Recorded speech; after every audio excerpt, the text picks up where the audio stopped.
So it looks like we've got everybody. So if it's all right, I think I'll go on and introduce you, and then we can go on and get started. Okay, thank you. All right.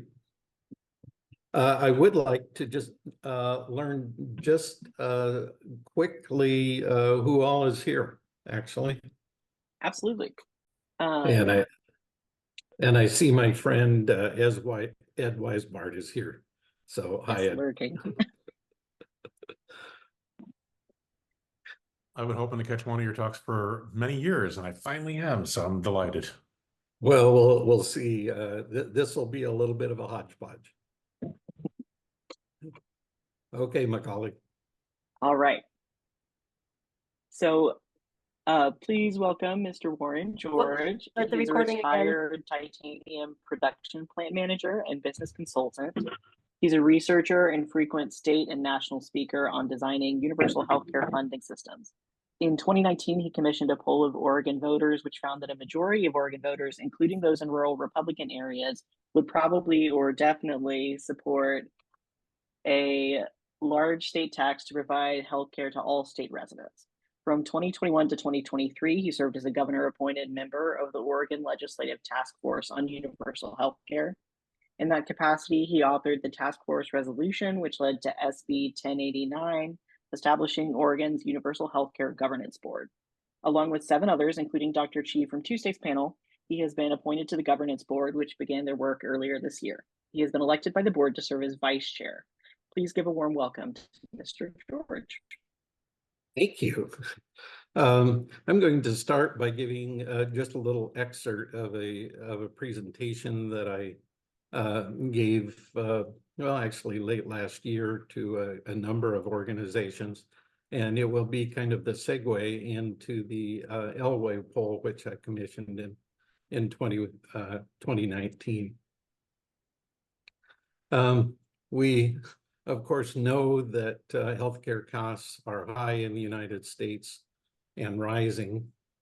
And we know that this is what I call a calamity curve, estimated years to pay off one of the worst things that can happen to you used to be, around 5 years. Now the worst thing that can happen to you could cost 40 years or more to pay off.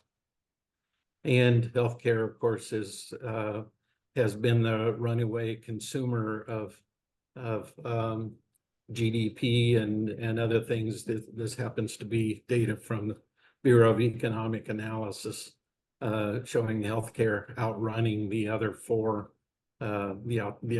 commodities, and that's actually a serious problem for a society because the other 4 costs, when we think of charitable, taking care of people who can't take care of themselves, housing, food, and clothing are compressible.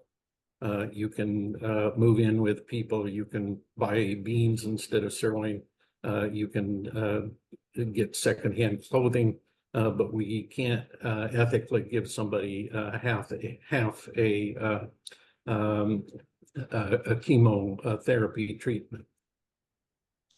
One of the other serious problems of healthcare is just the caste system which we've created, and this is based on data from the Oregon Task Force, showing that in Oregon, if a service costs $1 to deliver, Medicaid pays 69 cents, Medicare pays 81 cents, and to balance those out, private insurance is now carrying the burden of $1.37.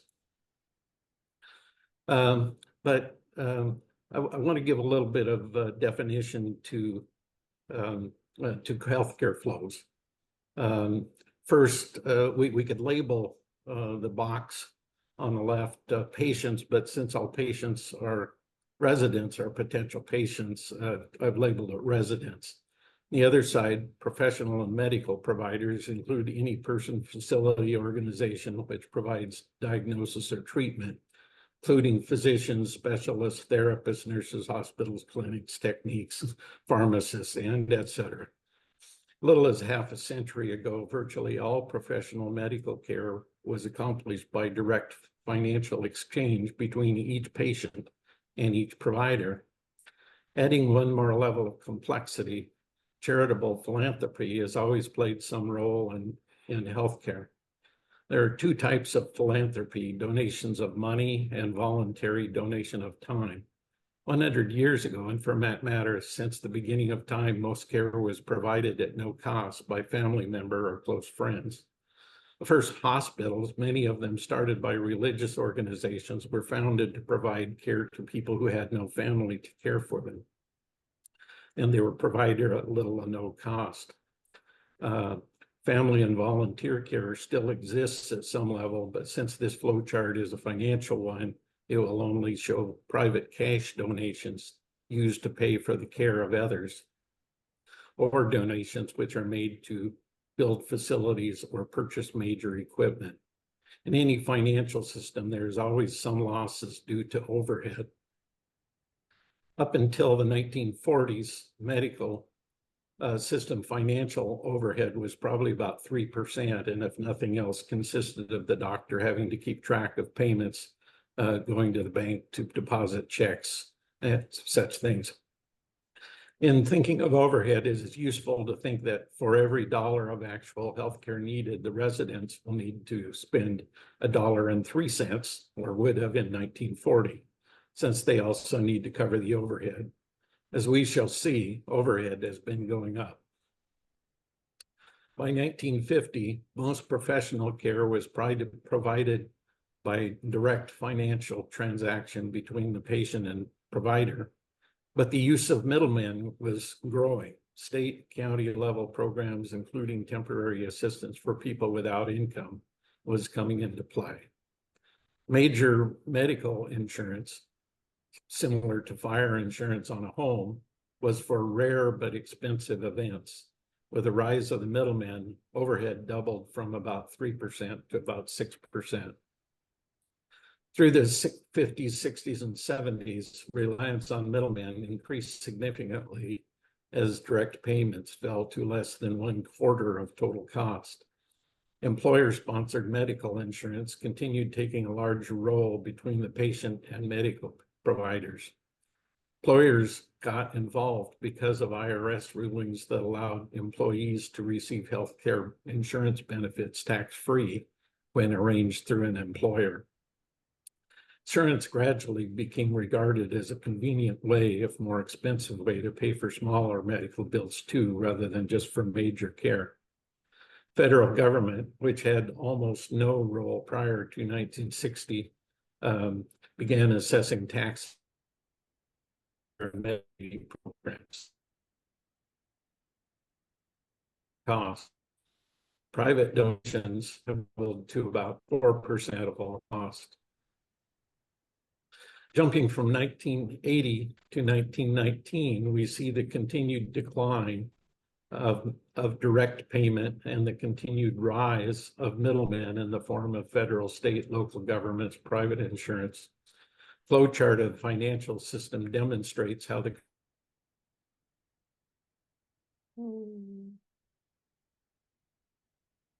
Whoops.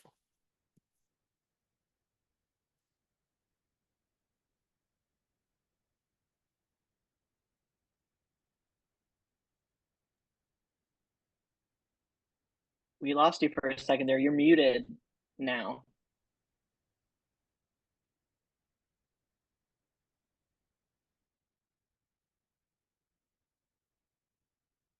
And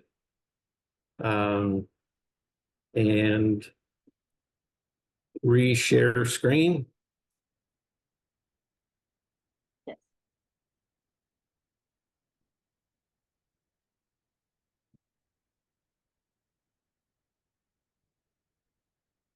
Okay, looks like we're in business again.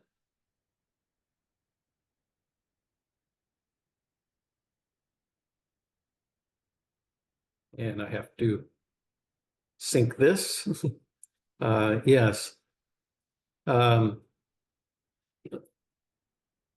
Private, yes, let me move on one slide here. The columns on the right add up to everywhere where healthcare providers get their money. Much of the money comes from medical payments, Medicare, Medicaid. About a third comes from private insurance, a little bit more from workman's comp, home, auto, liability. And this is where all the money comes from. About 27%, well, close to 20, yes.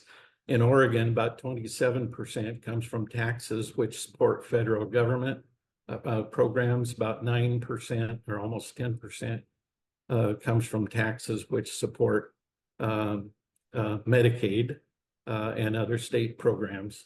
And then the third is coming from all private insurance, including private liability insurance. And we still have about 11.3% of all care is paid for by out-of-pocket expense, and about 6% comes from private donations to medical care. Yes, donations still there. Out of pocket.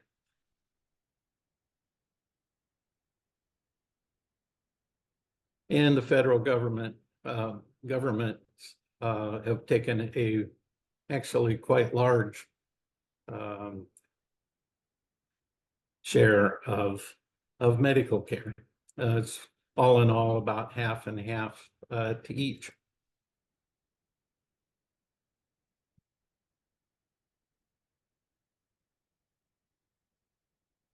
And the total overhead has raised from about 12% to about 25%.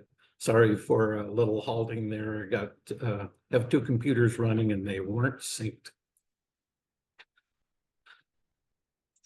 This flow chart relies heavily on Oregon Task Force actuarial models to depict the location of overhead inefficiencies in Oregon. Expressed as a percentage of total healthcare costs, the greatest current overhead inefficiency is in provider billing. Next highest is in private health insurance overhead. Private insurance overhead can be quite high, close to 20% on some individual policies. But since only about 1/3 of all total medical financial flow passes through private insurance companies, potential for billing savings is less. Looking as a whole, the Oregon Task Force found that the potential for savings is mostly in simplification and not in governmentalization per se, except as a route to simplification. Now, getting back to comparison, I'm going to provide a comparison of 4 reform alternatives against the problems of high cost, complexity, and inequitable access. We'll look at mandatory purchase of private insurance, further expansion of Medicaid, public option, and single payer or simplified payment structure. Mandatory private insurance would require that anyone not on Medicare, Medicaid, or employer insurance must buy private insurance. This is a method attempted by the Patient Protection Act of 2010. Forcing uninsured or underinsured individuals into mandatory private insurance may give a few people better access to healthcare, but it also raises overall costs. Some providers received a windfall because more payment would be received at the $1.37 rate. But mandatory private insurance does nothing to address the major existing problems of cost, complexity, and other inequitable access. Many current state level programs, including in Oregon, are based on expanding Medicaid to higher levels of income. Sometimes this is done to address the churn of people whose income varies, or which could drive them in and out of Medicaid. Further expansion of Medicaid has several effects. Presumably, income taxes will need to increase to meet the increased federal obligation, because Medicaid only pays 69 cents on the dollar. Any increase in the number of patients eligible for care at below provider cost, likely to compound the problem of providers refusing to serve Medicaid patients. Overhead can drop a little because Medicaid programs have lower overhead. Public options, where a public insurance company competes with private insurance, is a popular idea among legislators because you don't have to say no to anyone. But a public option actually adds to system complexity and cost by increasing the number of system components while eliminating none. A 2021 healthcare financing report by the Colorado School of Public Health estimated that adding a public option to a multi-payer system would add 2 to 3% to the total cost of healthcare. Any public option program configured as a Medicaid buy-in would reduce the number of providers willing to see patients at Medicaid rates. Another problem with continuing to raise the percentage of people who are eligible for free or subsidized care is depicted in this simple graph of healthcare costs. In 1950, healthcare could be paid for equally by almost everyone at standard prices. By 1970, 20% were eligible for subsidy, and currently about 1 in 3 qualify for some kind of subsidy.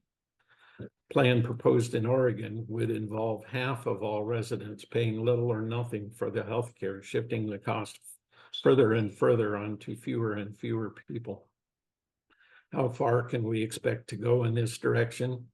This graph shows the dire importance of creating an economy where more people can participate through jobs which allow them to thrive. Oregon taxpayers in the fifth quintile are currently paying for overall half of all health care, principally through their federal and state income taxes, which fund all of Medicaid and half of Medicare. Despite dozens of attempts in various forms, there are no examples of a successful public option. The reason they have failed are potential savings of a public insurance company are overestimated. Public options have attracted very few customers, and the real killer, unequal distribution of high claims patients, which dooms premiums rates. The effect of unequal distribution on high claims patients is easily demonstrated. Most people need little care, very little care, but a few need a lot. Which patients that a private insurance company serves can be more important financially to them than what they actually charge. When private insurance companies compete with a public option, they only need to shift 3% of their higher cost patients onto the public option in order to reduce their own premiums by 10% and dominate the market, continuing to drive the high cost patients into public options. Public options can't or wouldn't turn away high cost patients in the same way that private insurance companies can and will. Finally, we come to the alternative of a simplified payment structure, such as a single payer. In this structure, all existing private payment components for state residents would be replaced with one common payment structure.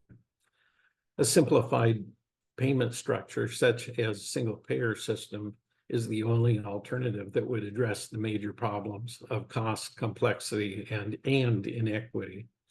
Total costs would be reduced by 12 to 16% by reducing overhead of the middlemen. The distressing complexity of billing would largely be eliminated. Major provider would be paid $1 on the dollar for care regardless of who they stay. And because obtaining health care would no longer be linked to employment. The healthcare assessment would be significantly less expensive than current premiums and out of pockets. But would people be willing to pay the size of healthcare assessment that would be necessary. And now I'll jump into some lessons from the Elway poll. The Elway poll resulted in 81% of the people identifying cost as the major problem in healthcare. When respondents were asked, would you be inclined to vote for a ballot measure that would establish full lifetime health care, including vision, dental, and hearing for every person in Oregon, with all medical expenses paid by a state agency, no private insurance premiums, copays, or deductibles, funded by a new state healthcare tax or assessment 2 to 3 times as much as Oregon's income tax. Oregon has no sales tax, so its entire source of funds is from income tax. And the rather surprising poll result that 62% said they would definitely or probably vote in favor of this tax. This is a 2-to-1 margin. Majority support for universal health care funded by a state healthcare tax held across all 5 of Oregon's 5 congressional districts. This is pretty amazing because District 2 voted for Trump 2-to-1 in 2016 and again in 2020. These are very conservative districts, and yet they're voting or they're supporting for a very large universal healthcare tax. And this may be because in rural areas, they're really seeing the crisis of care. When you look for support where it's coming from in the Elway poll in Oregon, 56% of the support for universal health care came from unaffiliated Republican and third-party voters, actually leaving traditional Democratic supporters in the minority. Support was similar when House districts represented by Republicans were compared to House districts controlled by Democrats.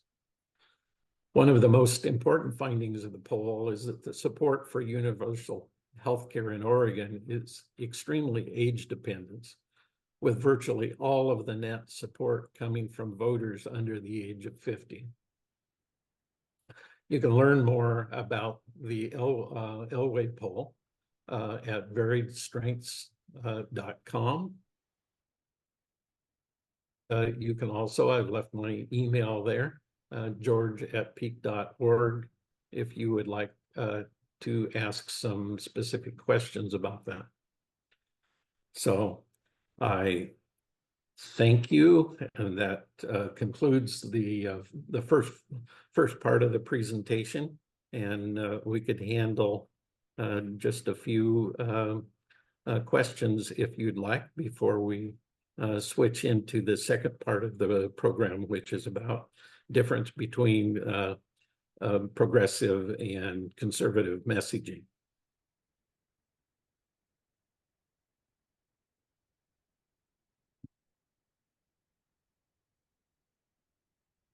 Okay, Sam.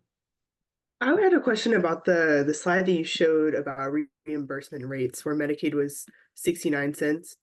Is that specifically for Oregon, or is that sort of like a nationwide average? Because I thought the reimbursement rates were set for Medicaid based on the states, and so there was some variability there. Yes, yes, that is correct. That is for Oregon.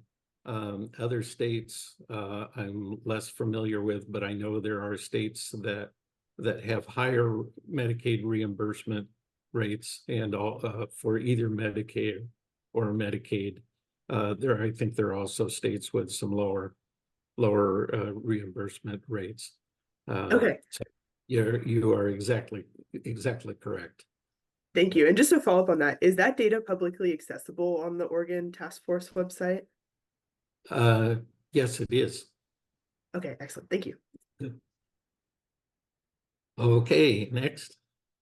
My question was a little bit about the public option. I was wondering where the modeling data came from are there like examples of public options that like were used as comparison? Oh, well, um, I mean, it's from studies. There are no true public options in the United States. So it's all, you know, a little bit theoretical.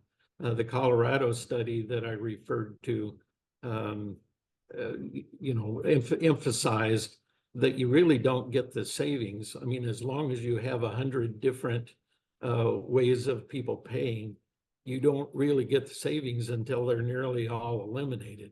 If you still have all of those different payment paths, but you've removed half of the people from them, the cost of those payment streams are nearly as much as they were before, since it's largely software modules and expertise.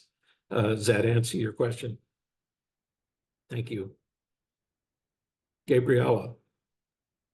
Hi, sorry, just a quick question. I saw on one of the slides you had the congressional leaders for each of the districts that you referenced. Oh, And yes. all of the, there was the majority of people in each district were in favor. Have their congressional leaders made an official stance, like based on this information? What I've seen and what I see by talking to legislators is there is a big connect on this issue. The parties still are looking for wedge issues. The constituents are looking for better health care. So thank you for asking that question, as that's what I really see as a disconnect, and it would make it more difficult to pass because as one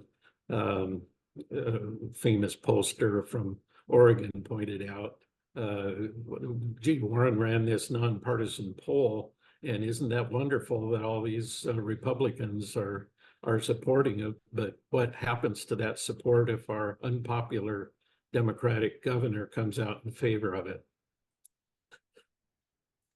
It's a problem, and it's, I mean, it's an American problem, that what we really believe is true than what we believe politically. Thank you.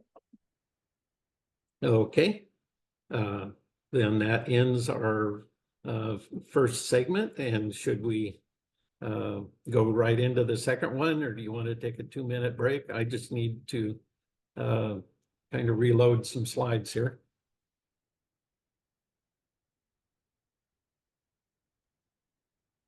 We can take a quick break if you need a minute. Just a couple of minutes.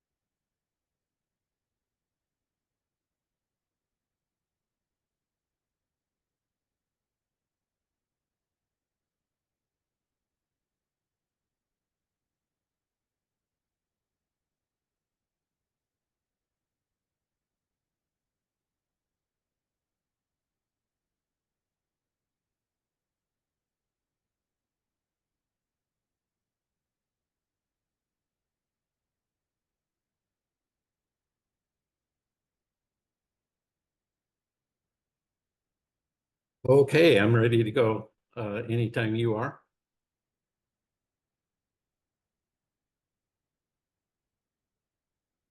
And by the way, I said Gabriella, but I suspect that's Gabriella. Is that right? My apologies.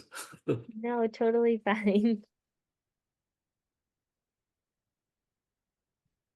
Okay, I'm looking for a thumbs up from Macaulay, or that it's okay to proceed.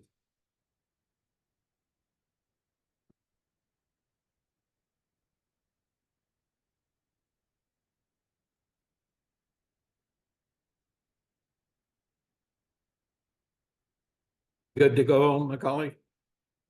Okay, Yeah, absolutely. and we're still recording? Is that correct? Okay. For several years, I've been giving talks to mostly progressive audiences, trying to teach them some differences between progressives, moderate conservatives, so that supporters of universal healthcare can be more effective in broadening the support.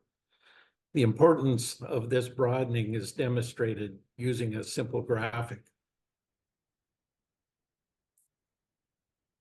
Historically, successful strategies for change have a way of looking like this winning target zone depicted here. The sweet spot requires that you may have to give up a few of the more extreme progressives in order to draw significant support from some of the moderate right side of the bell curve, including some mainstream business conservatives, fiscal conservatives, who may be moderates. The winning target zone shown here is approximately the picture of Joe Biden's election in 2020, when true healthcare reform is passed by the state voters in the first winning state election. This is what I would expect it to look like. Based on a highly scientific process of counting Bernie stickers in a parking lot at single-payer advocacy meetings in Oregon, I've drawn where I think the healthcare advocate organizations fit on the political curve. I can think of a few individuals both to the left and right of that arrow, but the core group, as I think about where I drew it, that is neither an insult or a compliment, but it illustrates the need to reach moderates and particularly some moderate conservatives, since successful programs are almost always bipartisan. To further illustrate the problem, here is a graph of the 435 members of the U.S. House of Representatives in 2020. GovTrack US grades each one on a liberal to conservative scale, and then notes their success at getting bipartisan bills passed. Champion of Medicare for All, Pramila Jayapal of Washington, is the 6th least effective representative at getting bills passed. The champion of state-based universal health care, the Sabuka Act, Ro Khanna, is about the same. 15 of the 16 most liberal partisan representatives have sponsored both bills. Graph of the Senate would look about the same. My talks on messaging to conservative have been well received, but I think not very effective in creating true understanding of moderate conservatives. So this year, I decided to ditch the regular title. And sometimes it helps to take a lighthearted look at a problem from the other direction, even if it means poking a little fun at ourselves. In this case, I'm taking the position of a moderate supporter of universal care, wondering how to tailor my message so that I can reach progressive voters.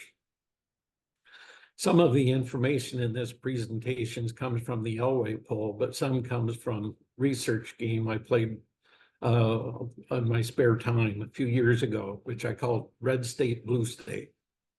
When people called the 2008 election between John McCain and Barack Obama the most divisive election that America would ever have, pause here for nervous laughter, I began wondering about differences between the states, looking up various statistics about the states and how they correlated with the 2008 elections.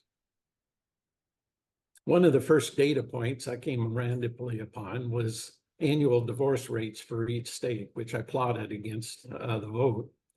Here is a picture of my hand notated graph, which plots the divorce rates of the states against the percentage of the vote for Obama. States to the left of the 50% center of the x-axis can be called red states because they voted for John McCain. States on the right of 50% are the blue states, which voted for Barack Obama, and the amount with which each state voted for one or the other, or for Obama. This graph showing divorce rates higher in conservative red state areas blew my mind because it didn't seem to make sense. Why would the red states have higher divorce rates? Aren't the red states the ones that talk about family values and all that stuff?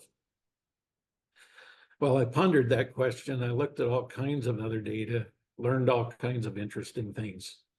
For instance, I learned that property crime rates for the various states correlates with the rates of poverty.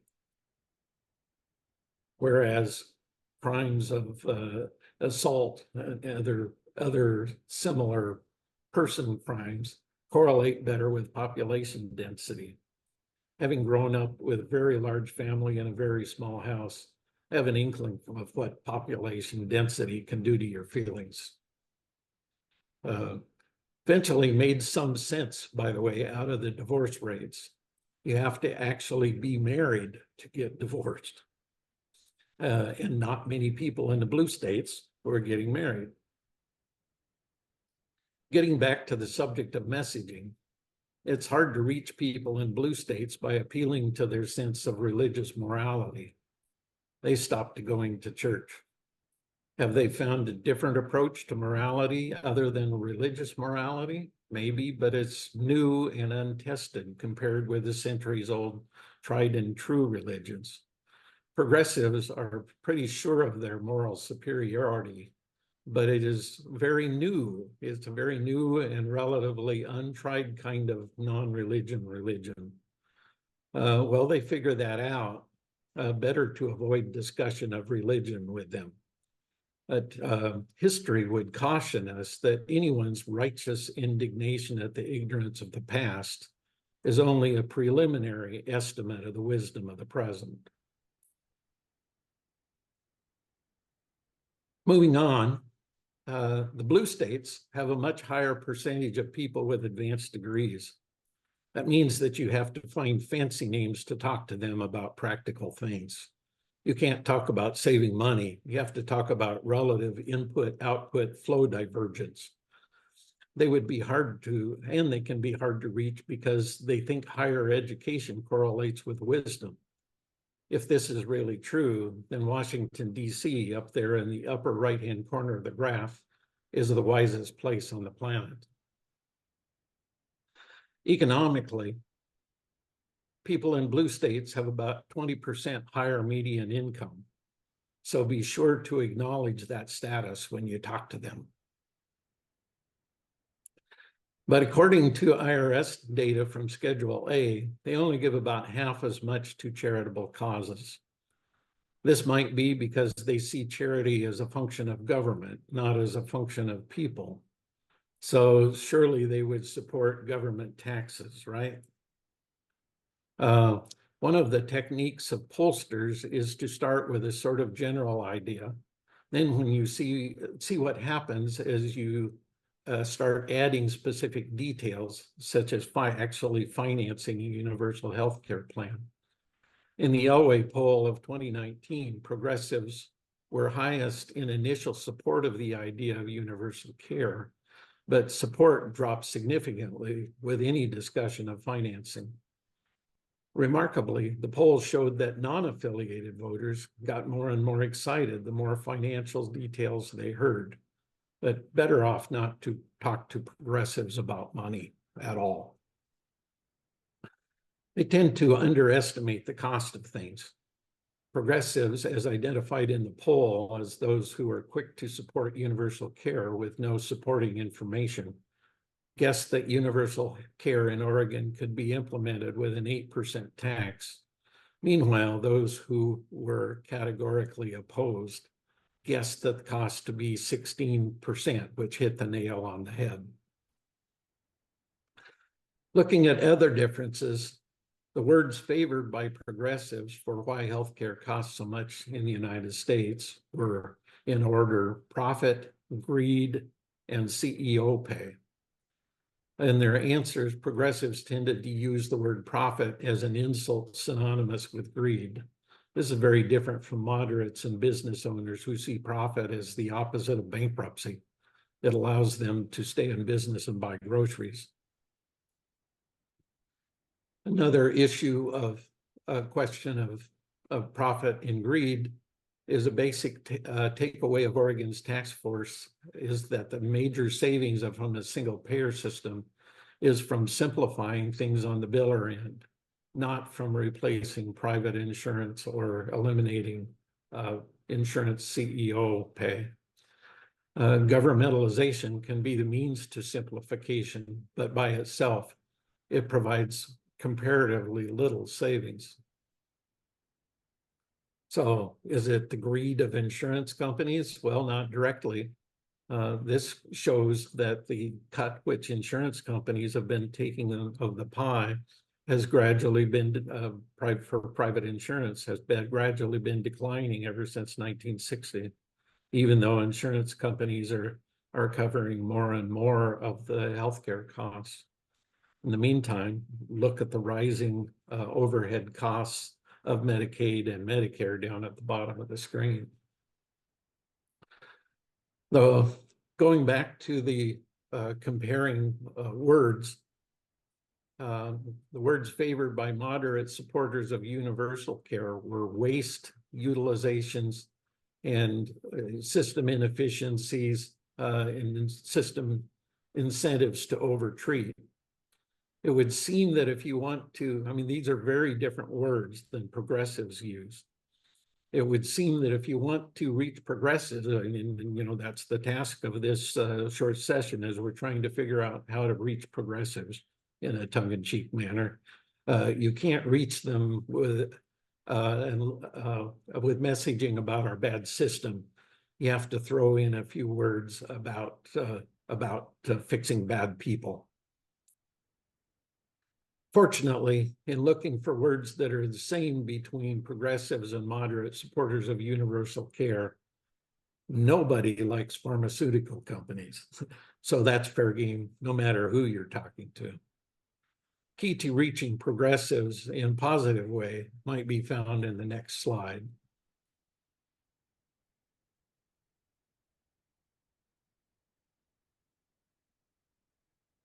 By looking at our next generations and what we're leaving to them, that's a common language for everybody. So with that, I will end that short session, and I hope I've generated some opportunity for discussion. And if I accidentally insulted anyone, you know, it's a laugh on all of us. Don't worry about it.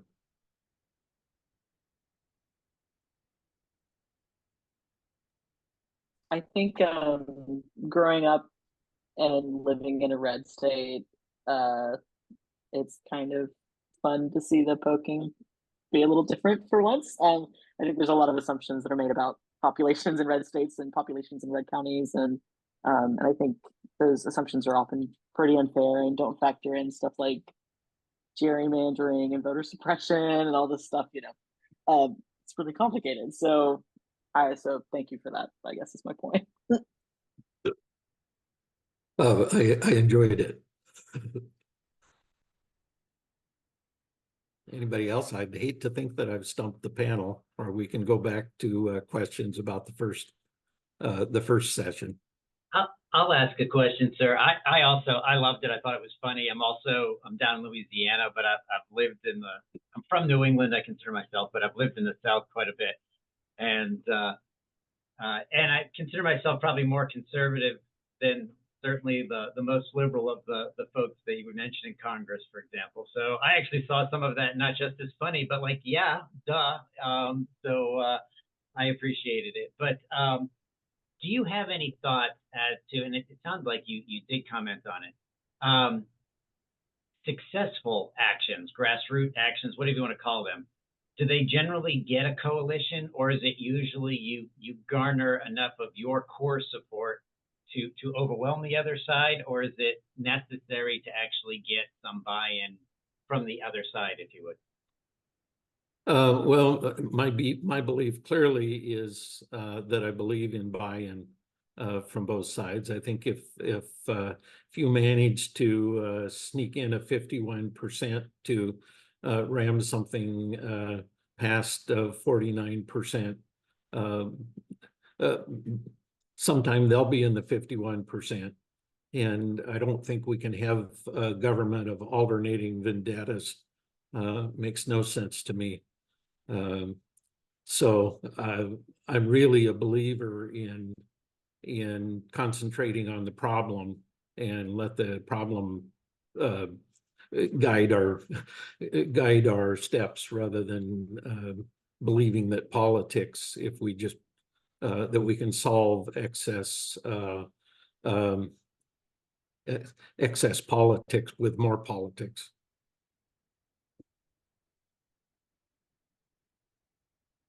I have a question. Yeah.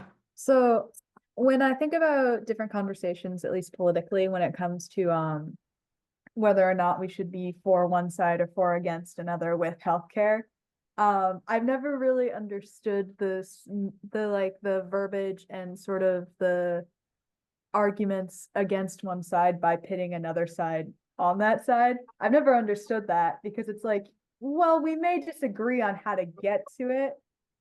We both do want the thing. Like, we don't like pharmaceutical companies. We'd all like it if our medications were cheaper. And it's like, we don't like how nursing homes work. We all want nursing homes to be better. And there always seems to be a disagreement that both people on either side can never come to a good way of how they could, say, collaborate together and come to a more beneficial, or just a more what's the term, like a decision that looks good on both sides.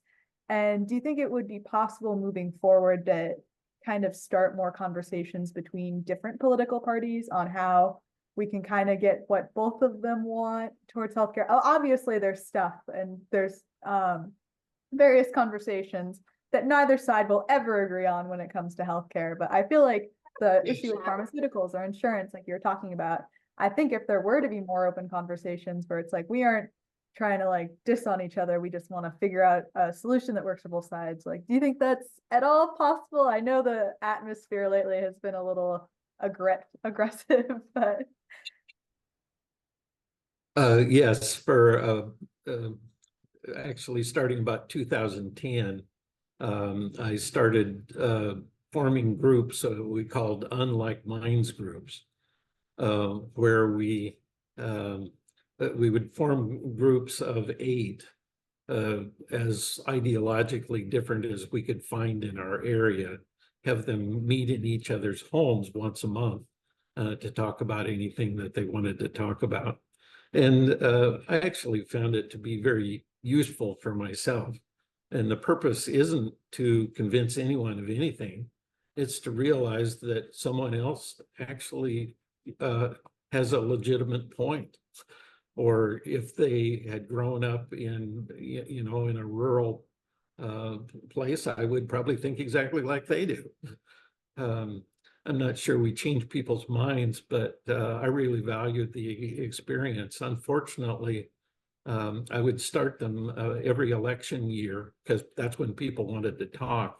And unfortunately, in 2018, I couldn't get anybody to volunteer. I mean, it seemed to be like people didn't want to talk, and maybe we're getting back to that point again, I could hope. Gabriella.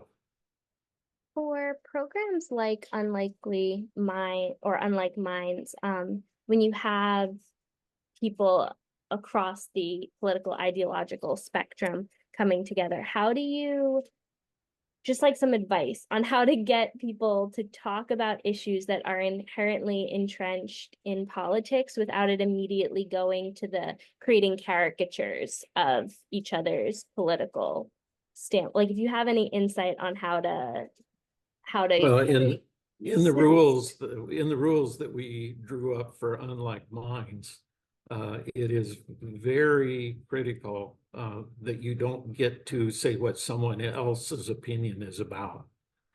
You only get to express your own.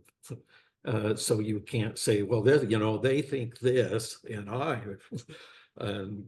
think rightly. You have to say, this is what I think. You can't compare it to anyone else, and you can't say anything derogatory about anything that anyone else says. So that, I mean, there's no argument, they're just sharing. Oh, and the really cool thing is that because there's 8 of you, you have to listen 7 times as much as you talk. Macaulay. I just wanted to ask, it's related to the second session, but kind of going back to the Elway poll, did that bipartisan support surprise you? Did the higher support among Republicans and independents surprise you, or did your experience in Oregon, were you like, that's probably how it's going to shake out? Well, yeah, thanks for asking that. You know, polling is expensive. So my wife and I dropped $32,000 on this whim that we wanted to know what the voters thought. And it could have been completely ruined, for instance. I mean, and it took 4 days to get all the polling done. And if there had been any headline in the news or anything that suddenly changed what people were thinking about, that money would have been completely lost. So, but anyway, we made it through. And the morning that the poll was done, the pollster called me and said, "Bad news. We've got higher results than any other poll has ever got." Pollsters hate being different. So we actually had to stop and think, why were we getting higher support, particularly among non-Democrats? Why were we getting, where was this coming from? And it could have come from several things. One is we wrote the poll very much as a problem-solving exercise. You say, is there a problem? Boy, they said, boy, howdy, we've got terrible problem. Well, is there a solution and are you for it? It kind of led them into the answer. So I think the poll was kind of designed as, what can you talk people into? That is one thing. And of course, in a real election, you're dealing with what can other people talk them out of. So there was some issue there. But I really think we got the higher numbers because we avoided all political tells. And we tested the poll on groups of voters before we started. And we achieved what we meant to. The Republican groups thought it was about a Republican plan written by Republicans. The Democrats thought it was about a Democratic plan written by Democrats. So we pretty much avoided the politics. And so I think, tapped into higher support than, you know, some of the other polls I've seen, like one that was done, I think in the same year as ours. Their first question was, what do you think of Donald Trump? Well, you can guess that the whole rest of the poll was tainted by creating that mindset. Does that kind of answer your question? And the answer Absolutely.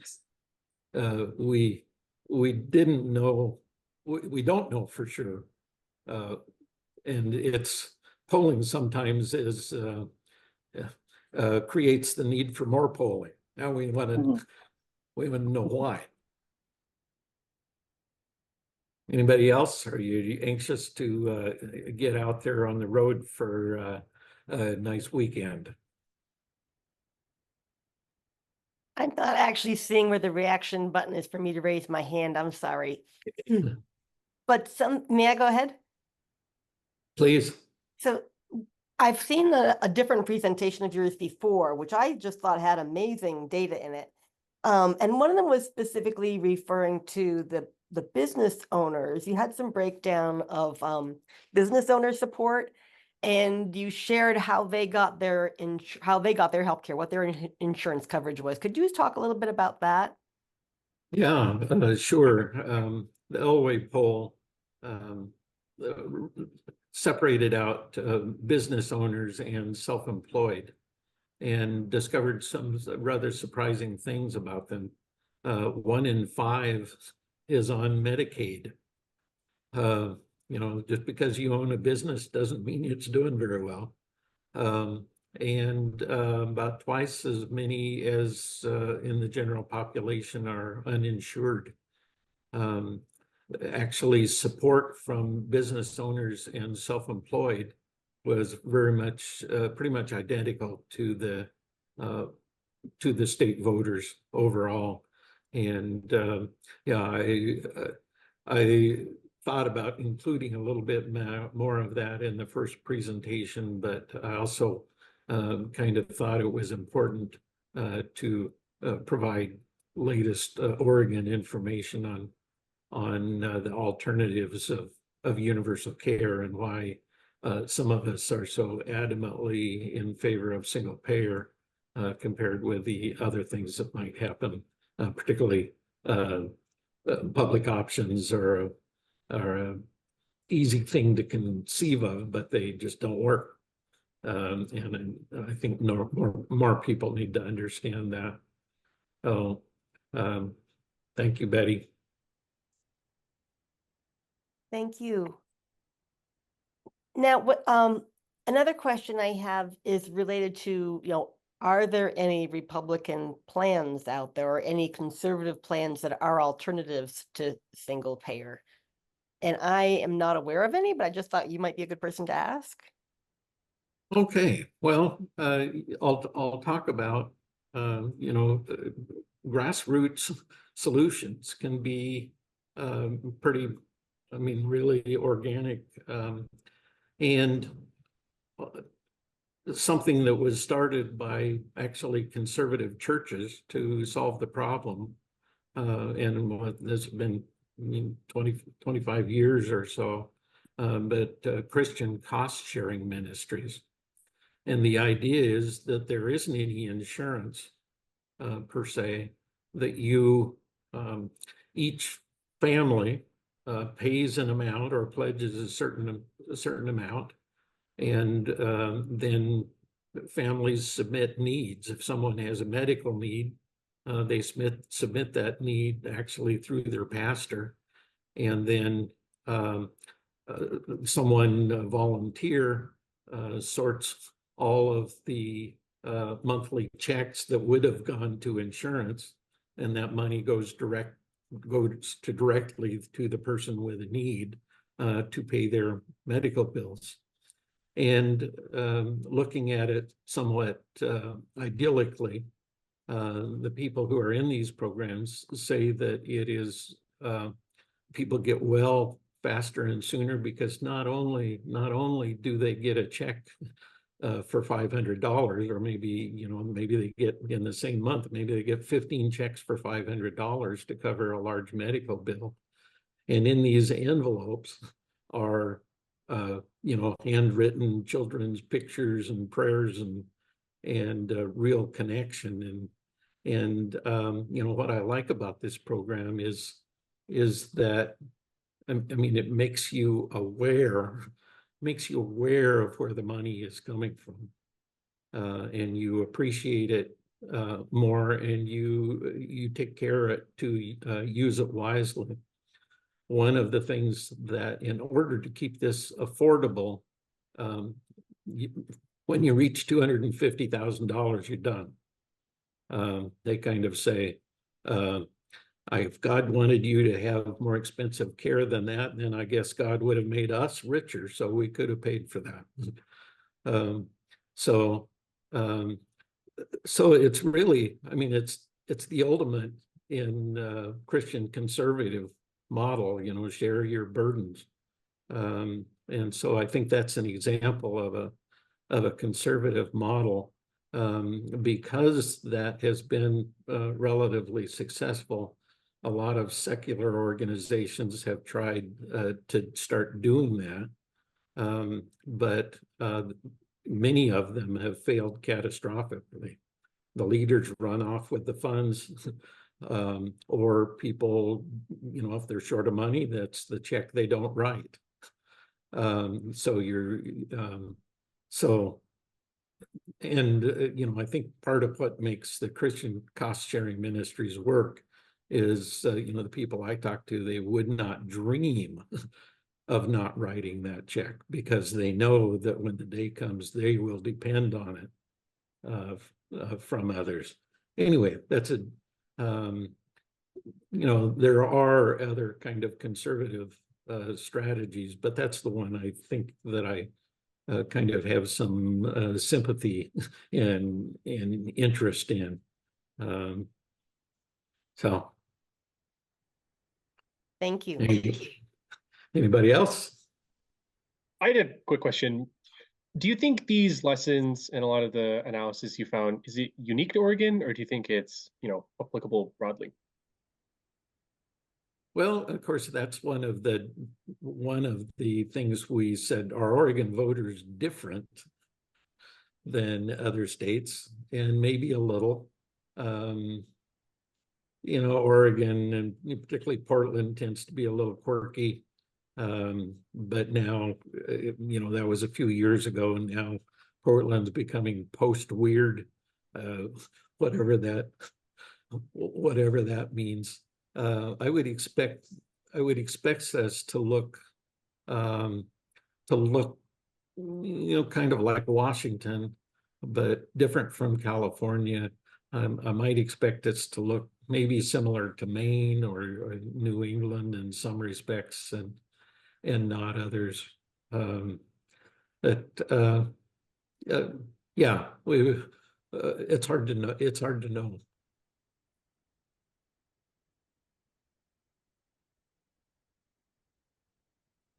So I'm thankful for your time and sharing your expertise with us. I'm wondering if I don't attend all the other things the interns attend, but I'm kind of thinking that most of the stuff that was in the first half may be stuff that they already got in other portions of the program.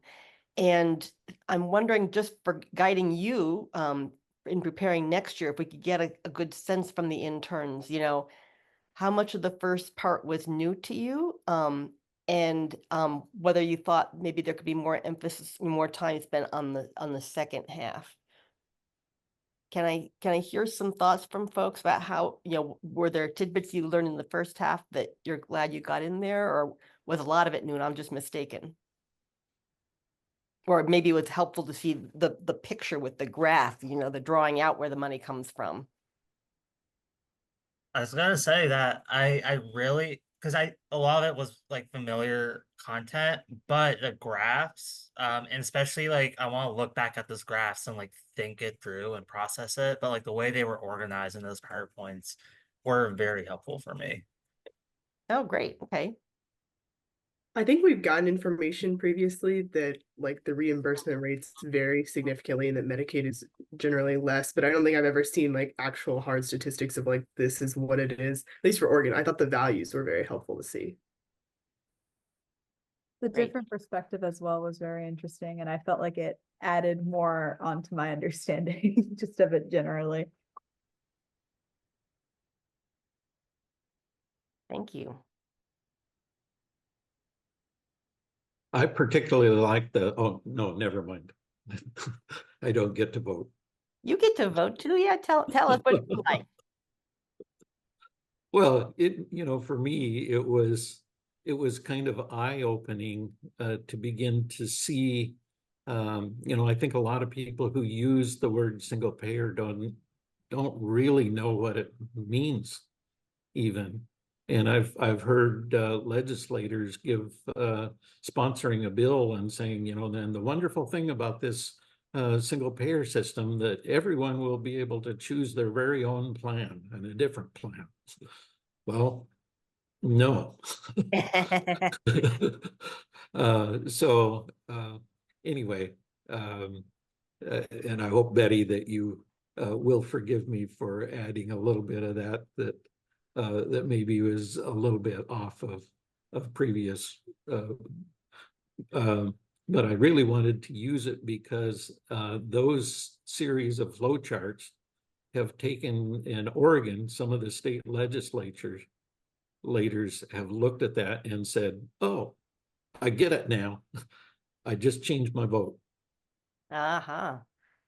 And So that's Yeah, the flowcharts were very helpful.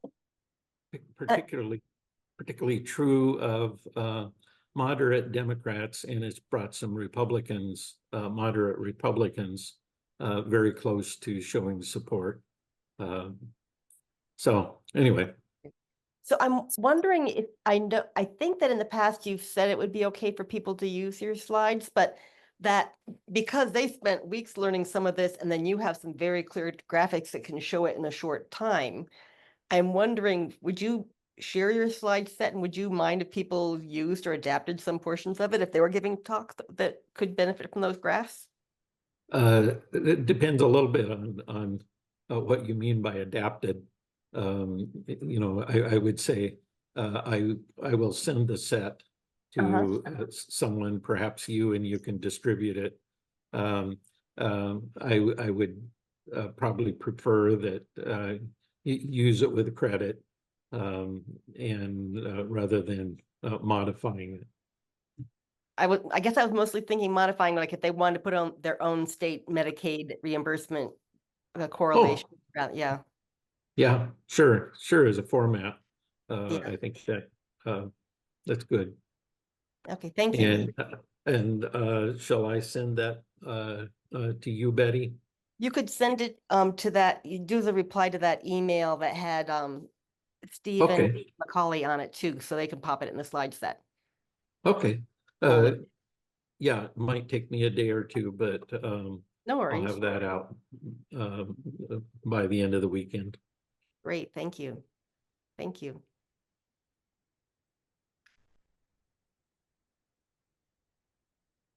Well, if we had more, if we had more time, I would love to hear in more detail from each of you about you know, how the process is going and what particular disciplines or concentrations that you want to get into.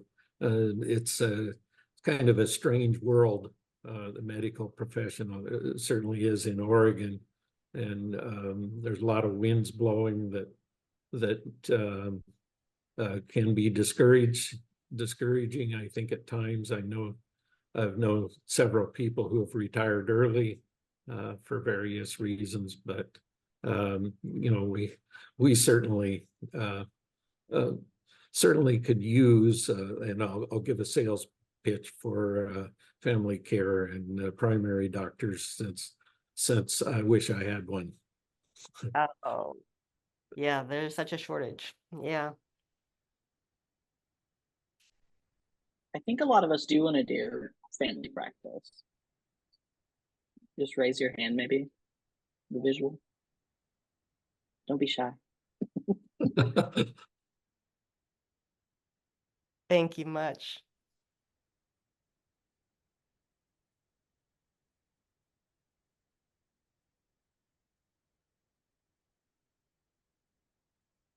Well, good luck to everyone. Yeah, it's a Friday afternoon. It's 4:15 here. They may be short on brain cells for trying to come up with more good questions. But I really appreciate your time and sharing your Elway poll with us and your perspective as a conservative. So Mr. George has just been a wonderful advocate for single payer, and himself coming from a conservative background. It's not just telling us how to speak to conservatives, but he, you know, from a perspective, it could a progressive perspective, but personally knowing what kinds of messaging would reach him and his friends, for instance. So very much appreciate that perspective. Thank you.